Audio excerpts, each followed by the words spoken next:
दोस्तों नमस्कार। ये है मार्गदर्शन फॉर सिविल सर्विसेज। मैं अनुराग चौधरी।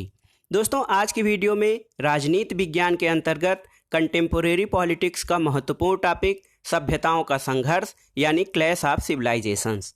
दोस्तों समकालीन राजनीतिक चिंतन में जो तीन अवधारणाएं सर्वाधिक महत्वपूर्ण हैं उनमें से एक है सभ्यताओं का संघर्ष या टकराव। दो अन्य अवधारणाएं विचारधारा का अंत और इतिहास का अंत हैं, जिनके बारे में आप पहले पढ़ चुके हैं।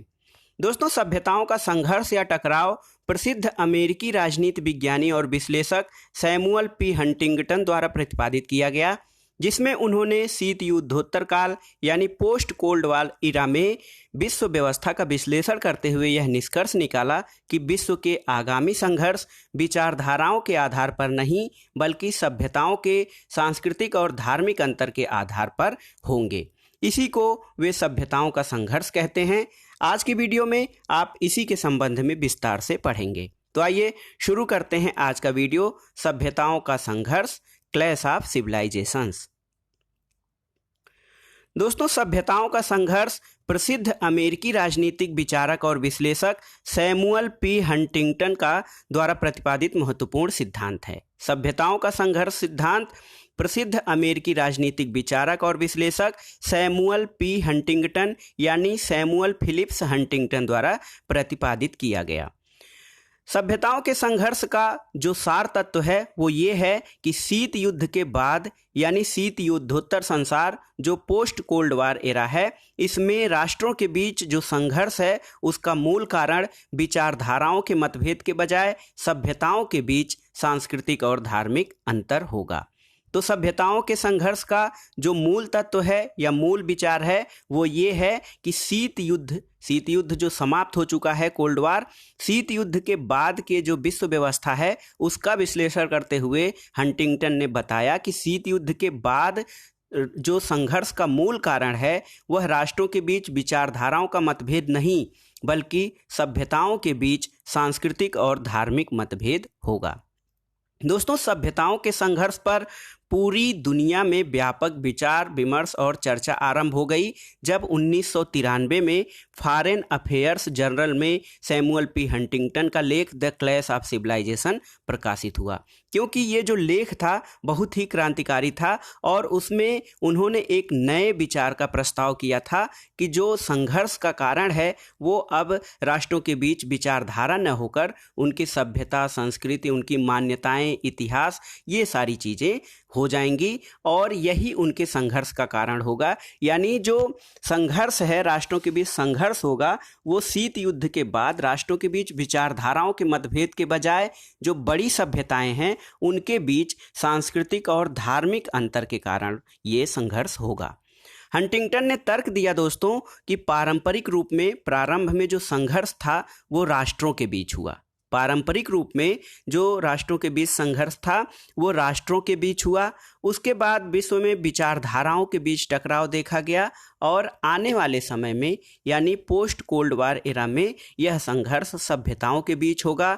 अर्थात यह संघर्ष जो होगा राष्ट्रों के बीच वो सांस्कृतिक, धार्मिक और भाषाई आधार पर होगा, जो कि किसी राष्ट्र के संस्कृति के मूल तत्व होते हैं।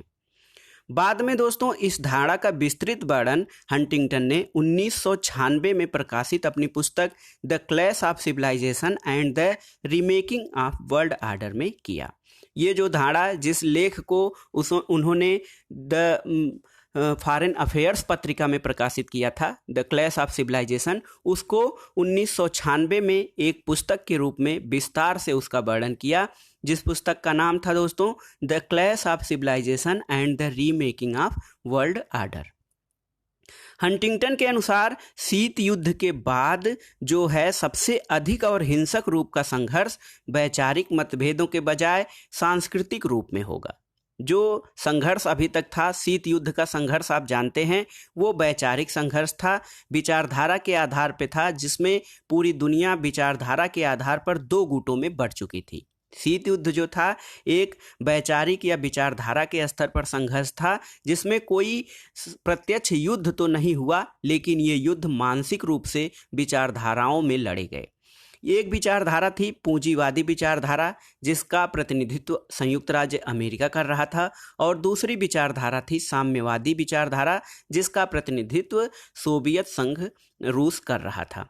तो कुल मिलाकर हंटिंगटन कहते हैं कि शीत युद्ध के बाद सबसे अधिक हिंसक रूप का संघर्ष वैचारिक मतभेदों के बजाय सांस्कृतिक रूप में होगा। शीत युद्ध का संघर्ष एक वैचारिक संघर्ष था।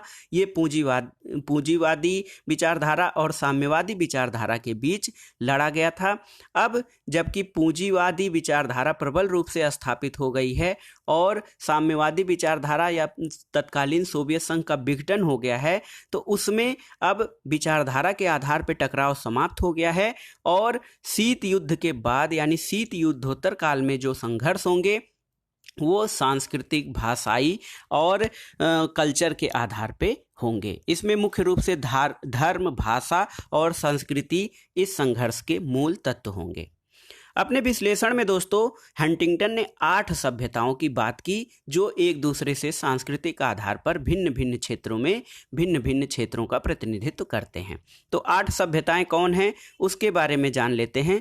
पहला है पश्चिमी सभ्यता या वेस्टर्न कल्चर, दूसरा है सिनिक या चीनी या कन्फ्यूशियन सभ्यता, तीसरी इस्लामिक सभ्यता है इस्लामिक सिविलाइजेशन, चौथा है रूढ़िवादी ईसाई या ऑर्थोडॉक्स ईसाई सभ्यता, पांचवा लैटिन अमेरिकी सभ्यता, छठी है दोस्तों जापानी सभ्यता, सातवां हिंदू सभ्यता और आठवें या संभावित सभ्यता के रूप में उन्होंने अफ्रीकी सभ्यता को। तो इस प्रकार से हंटिंगटन ने 8 सभ्यताओं की बात की जो एक दूसरे से सांस्कृतिक आधार पर अलग हैं और अलग अलग क्षेत्रों का प्रतिनिधित्व करते हैं।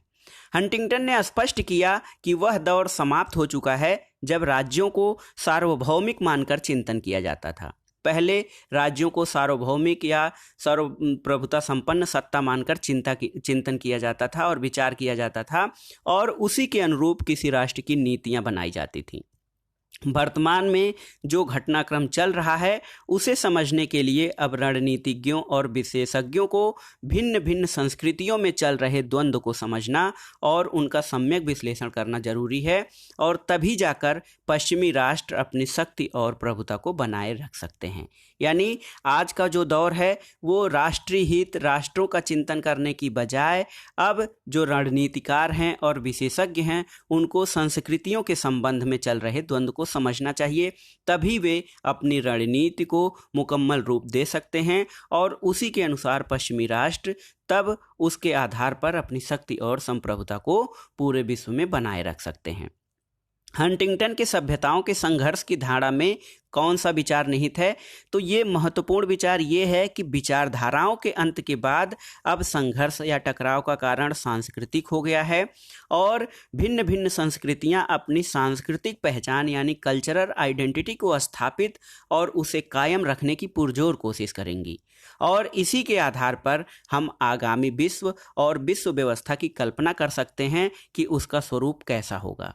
शीत युद्ध के बाद विश्व एक नए फेज में प्रवेश कर चुका है और विश्व व्यवस्था का जो आकलन है हमें इसी विश्लेषण के आधार पर करना होगा कि शीत युद्ध के बाद की स्थिति क्या होगी। यानी अब जो शीत युद्ध या विचारधारात्मक संघर्ष था वो समाप्त हो गया है, तो आगामी विश्व व्यवस्था का जो मॉडल है उसका विश्लेषण हंटिंगटन ने अपने सभ्यता के संघर्ष अवधारणा के अंदर किया है।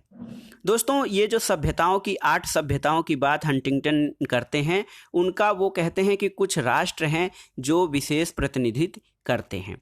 कौन कौन सी सभ्यताएं हैं और उनके जो प्रतिनिधि राष्ट्र हैं वो कौन कौन से हैं? तो पश्चिमी सभ्यता जो वेस्टर्न सिविलाइजेशन है उसका प्रतिनिधित्व अमेरिका, कनाडा, जर्मनी, ब्रिटेन और पश्चिमी यूरोप के देश करते हैं। सिनिक चीनी या कन्फ्यूशियन सभ्यता जो है उसके अंतर्गत चीन, कोरिया, ताइवान, वियतनाम आते हैं। इस्लामिक सभ्यता के अंतर्गत ग्रेटर मिडिल ईस्ट, पश्चिमी Africa, Brunei, Iran, Iraq, Bangladesh, Indonesia, Malaysia, Maldives आदि देश आते हैं। रूढ़िवादी ईसाई या ऑर्थोडॉक्स ईसाई, इसके अंतर्गत दोस्तों रूस, बुल्गारिया, साइप्रस, ग्रीस, रोमानिया आदि जो कट्टर ईसाई देश हैं, पारंपरिक ईसाई देश हैं वो आते हैं। इसके अलावा जो लैटिन अमेरिका है लैटिन अमेरिका सिविलाइजेशन, इसके अंतर्गत सेंट्रल अमेरिका के देश, दक्षिण अमेरिका गुयाना सूरीनाम को छोड़कर, और क्यूबा, मैक्सिको आदि हैं। इसके अलावा जापानी सभ्यता का प्रतिनिधित्व जापान करता है। हिंदू सभ्यता भारत, भूटान और नेपाल, हिंदू सभ्यता का प्रतिनिधित्व भारत, भूटान और नेपाल। इसके अलावा जो संभावित 8वीं जो अफ्रीकी सभ्यता है वो उप सहारा अफ्रीका के क्षेत्र, दक्षिण अफ्रीका, पूर्वी अफ्रीका, केप वर्डे, घाना, आइवरी कोस्ट आदि देश इसके प्रतिनिधि करते हैं। और ये जो सभ्यताएं हैं इनका यही क्षेत्र डिसाइड होता है। इसके अतिरिक्त हंटिंगटन का कहना है कि प्रत्येक सभ्यता के अंतर्गत एक कोर स्टेट होता है। कोर स्टेट कौन सा है? जो उस सभ्यता के महत्वपूर्ण लक्षण या विशेषताओं का प्रतिनिधित्व करता है।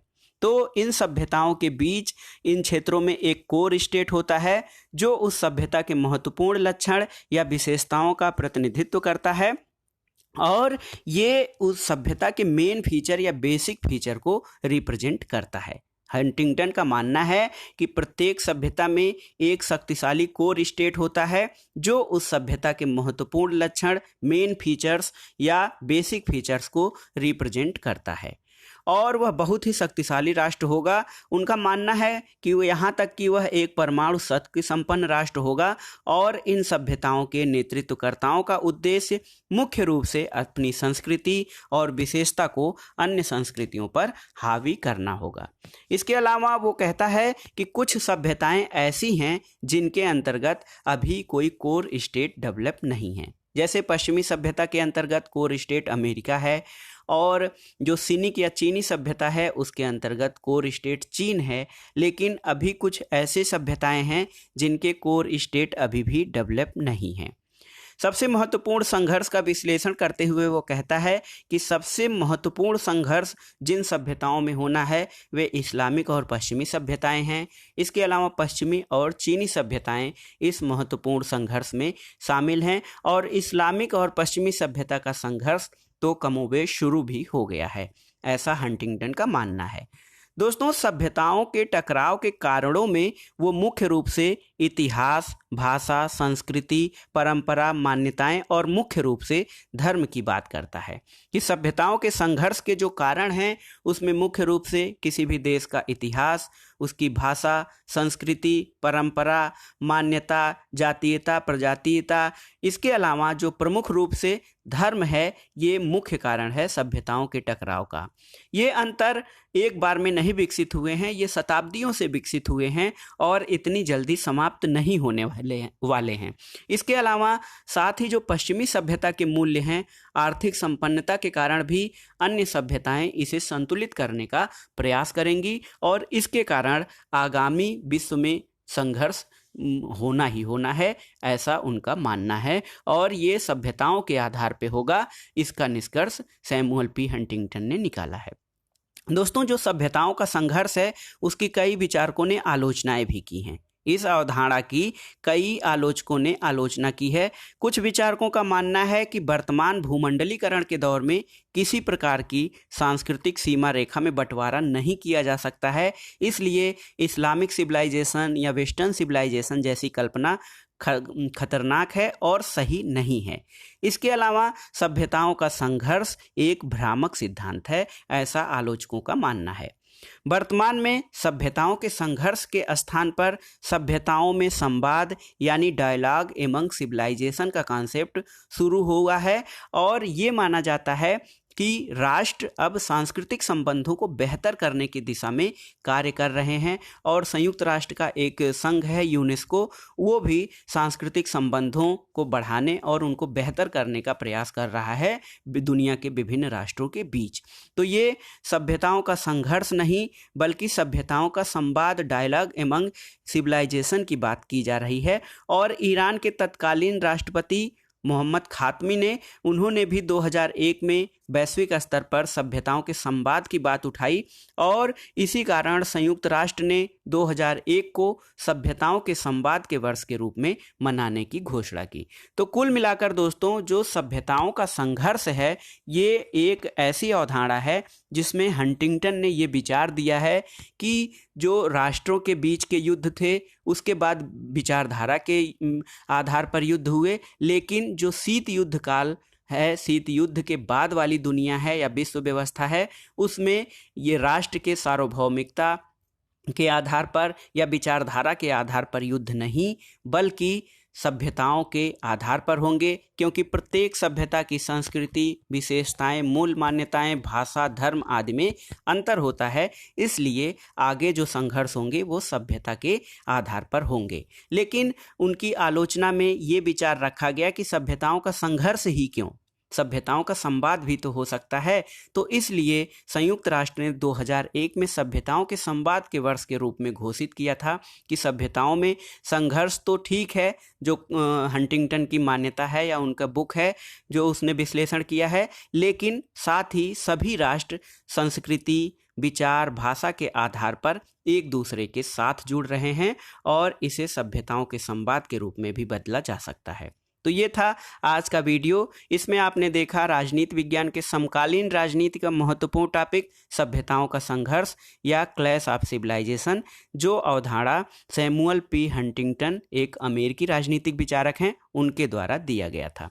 दोस्तों, वीडियो आपको कैसा लगा हमें कमेंट बॉक्स में ज़रूर बताइएगा। वीडियो को लाइक करें, शेयर करें और इस चैनल मार्गदर्शन फॉर सिविल सर्विसेज को सब्सक्राइब करें।